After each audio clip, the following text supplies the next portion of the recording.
தூதர் ஒரு வார்த்தை சொல்லி இருந்தால் ஒரு ஊரே அழிந்திருக்கும்.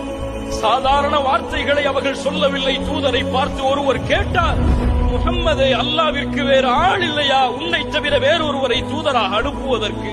10வது நாள் கண்களில் இருந்து கண்ணீர் வடிந்து இரத்தம் முகமெல்லாம் ஆகி அல்லாஹ்வுடைய தூதர் நடந்து வரும் பொழுது ஜிப்ரீல் வருகிறார். அல்லாஹ்விடமிருந்து சலாமை சொல்லுகிறார். ஜிப்ரீல் அவர்கள் சொன்னார்கள், இதோ அல்லாஹ் 2 மலக்குகளை இறக்கி இருக்கிறான், மலையுடைய மலக்குகள். அவர்கள், தூதரே, நீங்கள் கட்டளையிட்டால் போதும், இந்த தாயிஃப் வாசிகளை ஒன்றோடு ஒன்றாக சேர்த்து 2 மலைகளுக்கு இடையில் இவர்களை நசுக்கி விடுகிறான் அல்லாஹ்.